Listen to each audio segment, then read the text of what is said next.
పత్రికల మనుగడ ఇవాళ ప్రశ్నార్థకరంగా మారింది మీకు తెలుసు. ఎందుకంటే సరే మేము ఇట్లాంటి సమావేశాలు పిలిచినప్పుడు అందరం కూడా 4 మంచి మాటలు చెప్తాం. వచ్చినప్పుడు సహజంగానే మీకు గతంలో ఎన్నోసార్లు విన్న మాటలే మళ్ళీ మేము కూడా కావాలంటే ఉటంకించవచ్చు.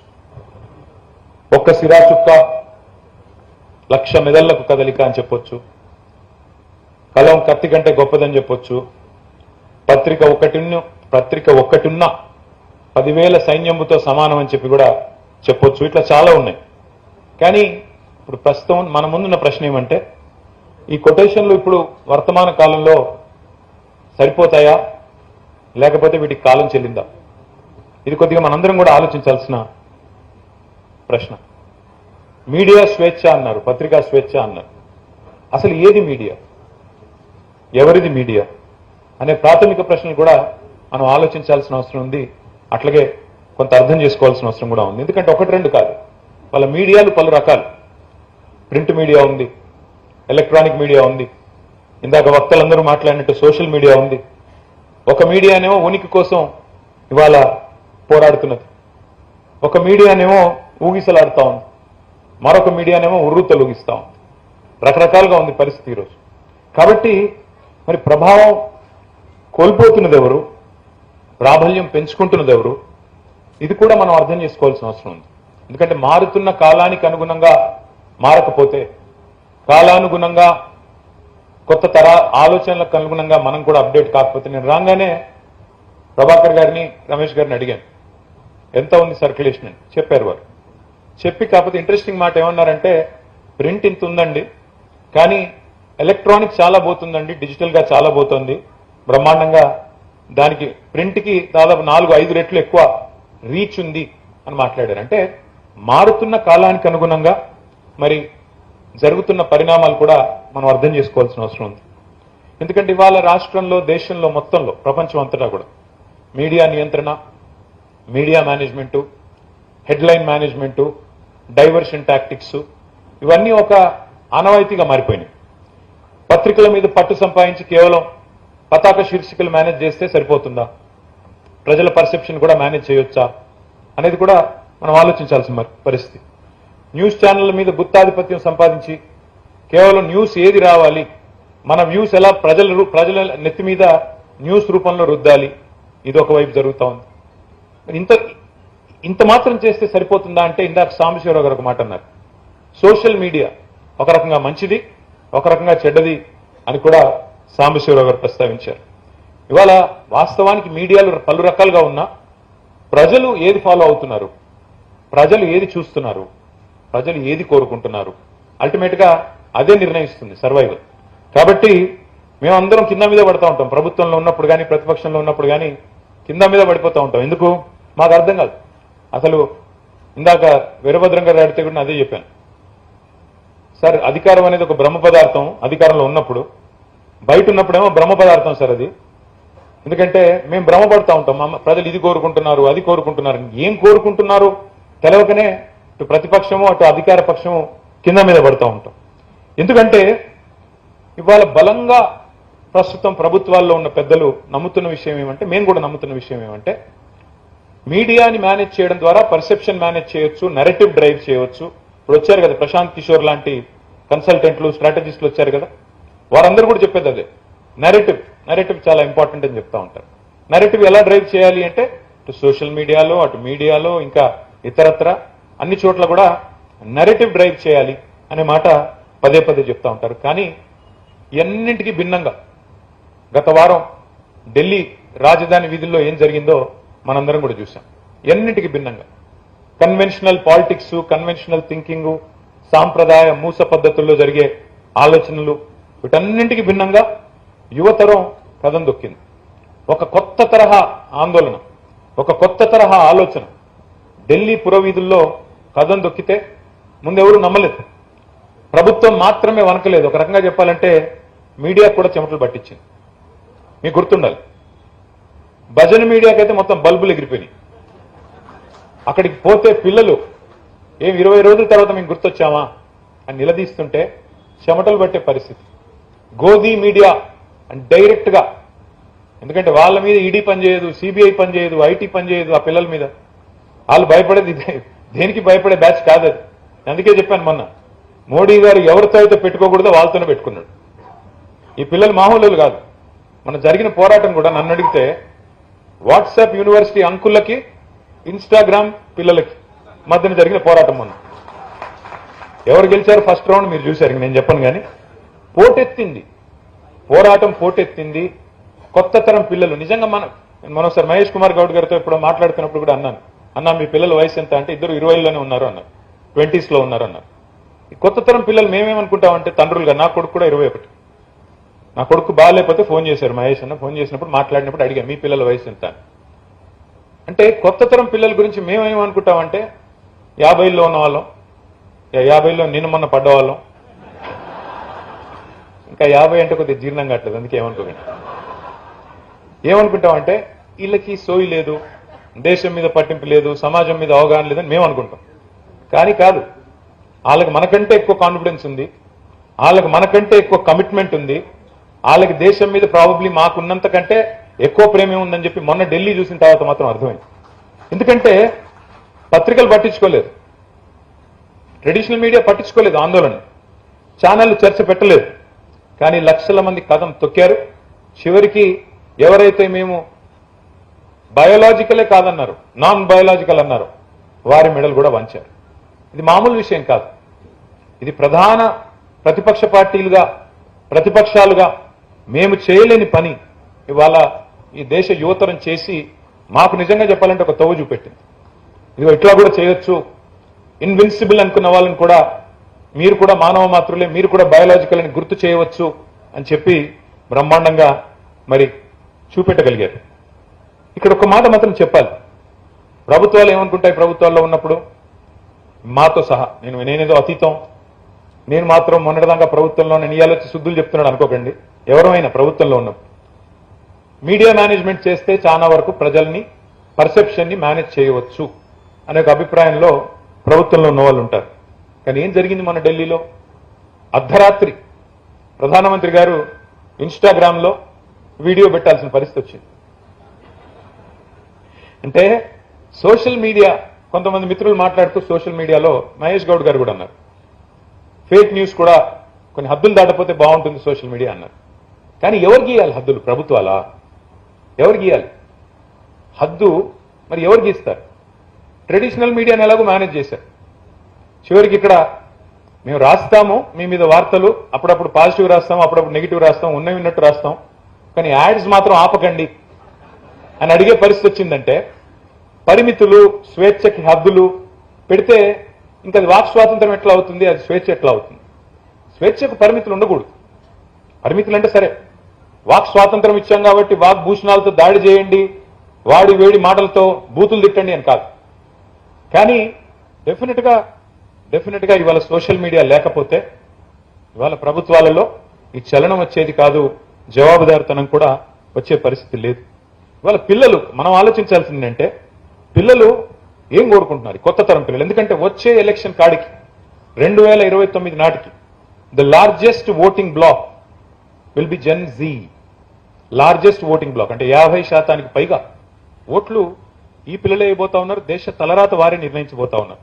మనం పత్రిక నడిపే వాళ్ళుగా, పత్రికల్లో పనిచేసే వాళ్ళుగా, మీడియాలో ఉన్న వాళ్ళుగా, లేదా రాజకీయాల్లో ఉన్న వాళ్ళుగా మనం ఆలోచించాల్సింది ఏంటంటే ఈ పిల్లలు ఏం కోరుకుంటున్నారు, ఎట్లా చూస్తున్నారు, ఎక్కడ చూస్తున్నారు, వాళ్ళు ఎక్కడి నుంచి వార్తలు సమాచారం సేకరించుకుంటున్నారు అనేది కూడా నేను చెప్పాలి. ఇవాళ తరం పేపర్లు చదవట్లేదు. మీరు ఏమనుకున్నా, మీరు బాధపడ్డా, ఇబ్బంది పడ్డా, వాస్తవం.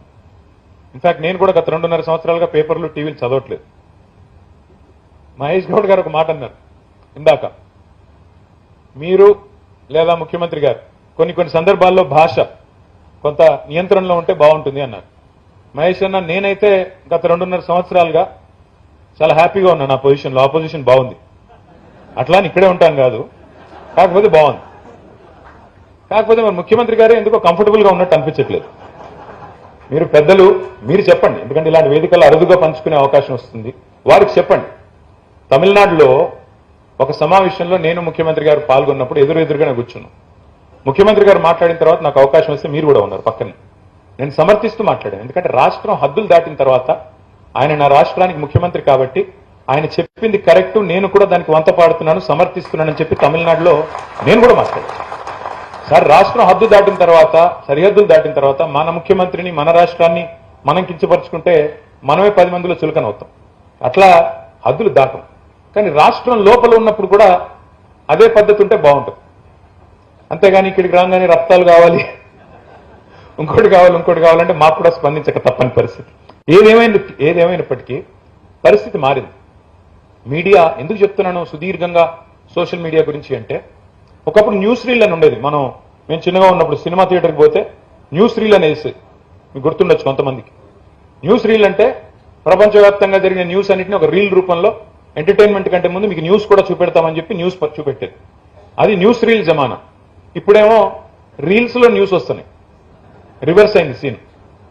పిల్లలు ఇవాళ రేపు ఇది పేపర్లు ఇట్లా తిరిగేట్లేదు, ఇట్లా లేదా ఇట్లా. సో మారిన పరిస్థితికి అనుగుణంగా మనం కనుక చూసుకోకపోతే, మనం కూడా మారకపోతే, మనం కూడా అవుట్డేటెడ్ అయిపోతాం, ఆబ్సల్యూట్ అయిపోతాం.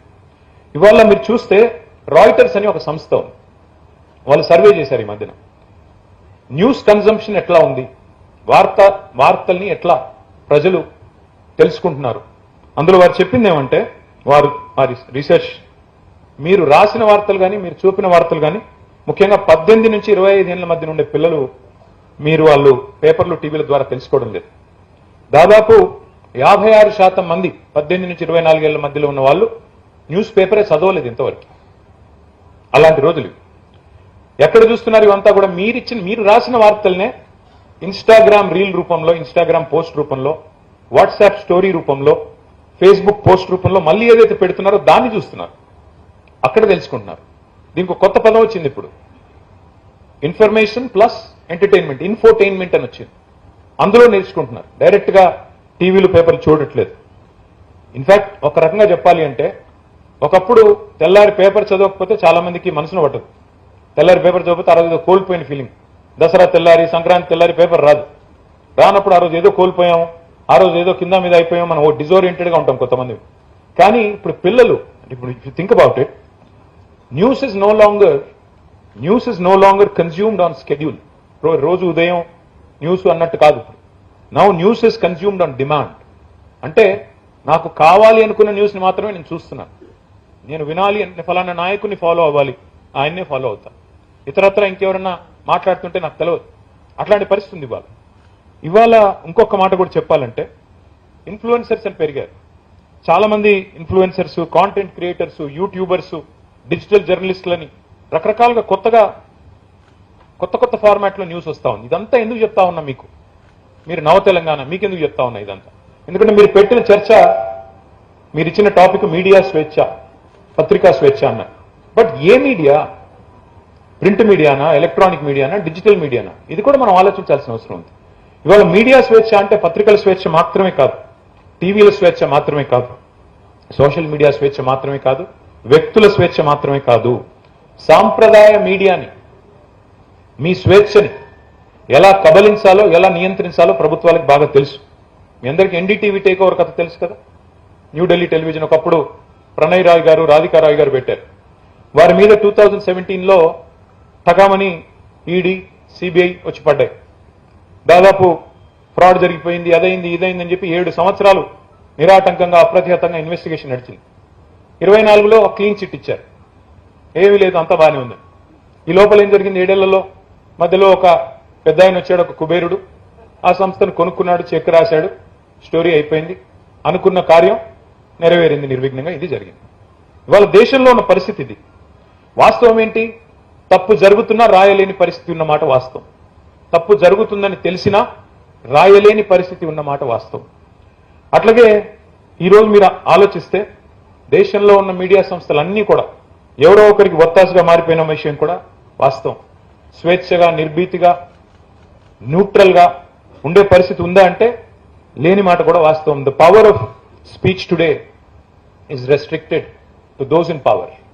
It's is a fact. మనకి ఇష్టం ఉన్నా లేకపోయినా అది వాస్తవం. ఎందుకు ఈ మాట ఎందుకంటా ఉన్నా నేను? తెలంగాణనే తీసుకోండి, అక్కడ ఇక్కడ తెలంగాణలోనే ఎన్నో సందర్భాలలో వార్తని వార్తగా రాయలేని పరిస్థితి లేదా? ఒక అమ్మాయి మీద లైంగిక దాడి జరిగింది, కేంద్ర మంత్రి గారి కుమారుడు ఈ దుర్మార్గమైన పని చేశాడు అని అమ్మాయి తల్లి తండ్రి వచ్చి కంప్లైంట్ చేస్తే ఏ మీడియా రిపోర్ట్ చేసిందండి? వారం రోజు సోషల్ మీడియానే లేకపోతే అమ్మాయికి న్యాయం జరిగే పరిస్థితి ఉందా? ఈ నేను మాట్లాడుతున్న మాట తప్ప? ఏ మీడియా లగచర్లలో గిరిజనుల మీద అకృత్యాలు జరిగితే ఏ మీడియా రాసింది? నేను ఈ మాట అంటున్నందుకు దయచేసి ఎవరేం అనుకోవద్దు. వాస్తవాలు చెబితే చేదుగానే ఉంటాయి. ఈ రోజున్న పరిస్థితుల్లో డైరెక్ట్ గా శాసనసభలో బయట జర్నలిస్టుల పట్ల అసహనం వ్యక్తం చేస్తే కూడా ప్రభుత్వంలో ఉన్న పెద్దలు ఏ మీడియా ప్రశ్నించిందండి?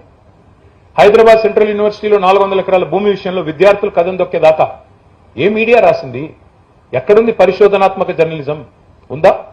నేను ఈ మాట అంటే మీలో చాలా మందికి మళ్ళీ నాలో అహంకారం కనబడొచ్చు. నేను ఉన్నది ఉన్నట్టుగా అడుగుతున్నా. ఉన్నదా పరిస్థితి? రాసే పరిస్థితి, చెప్పే పరిస్థితి, స్వేచ్ఛగా నిర్భీతిగా ఇన్వెస్టిగేటివ్ జర్నలిజం అనే పరిశోధనాత్మకమైన కథనాలు వస్తున్నాయా?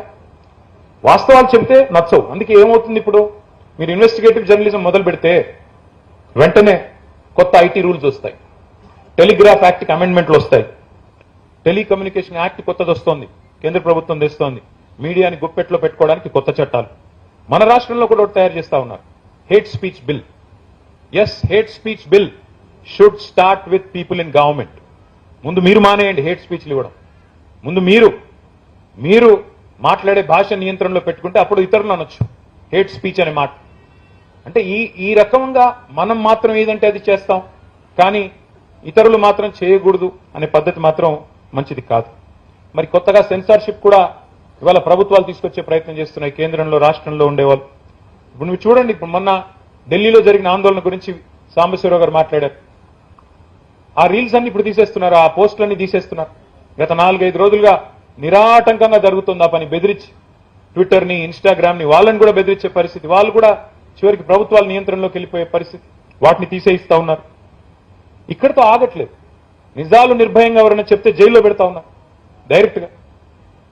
మీకు తెలియవచ్చు, మన రాష్ట్రంలో ఒక రీట్వీట్ కొట్టినందుకు డైరెక్ట్ గా పోస్ట్ కూడా పెట్టలా, ఒక రీట్వీట్ కొడితే అది కూడా అందులో బూతులు లేవు, ఏమీ లేవు, 15 రోజులు జైల్లో పెట్టారు నల్లబాలు అనే పిల్లోని. ఇది స్వేచ్ఛ హరించడం కాదా? అట్లాగే మరి ఒక ల్యాండ్ మార్క్ జడ్జిమెంట్ ఇచ్చింది ఈ మధ్యన ఆ కేసు తర్వాత హైకోర్టు. ఇట్లా ఎక్కడ పడితే అక్కడ ఇష్టం వచ్చినట్టు ఎఫ్ఐఆర్లు పెట్టకండి, ఎవరిని పడితే వారిని అరెస్ట్ చేయకండి అని. ఇది రాష్ట్రంలో, కేంద్రంలో అధికారంలో ఉన్న పెద్దలందరూ కూడా చేస్తున్న కార్యక్రమాలు. నేననేది ఏమంటే చివరిగా మీకు, ఎందుకంటే ఇవన్నిటికంటే నేనేదో ఇది రాజకీయ వేదికగా వాడుకునే ప్రయత్నం కంటే ఎక్కువ ఇవాళ ఉన్న పరిస్థితి మీకు చెప్పే ప్రయత్నం చేస్తా ఉన్నాను. When the media starts fearing power, when the media starts fearing power, democracy weakens. ఇది వాస్తవం. కొంత ప్రజాస్వామ్యం బలహీనపడుతుంది అన్నమాట.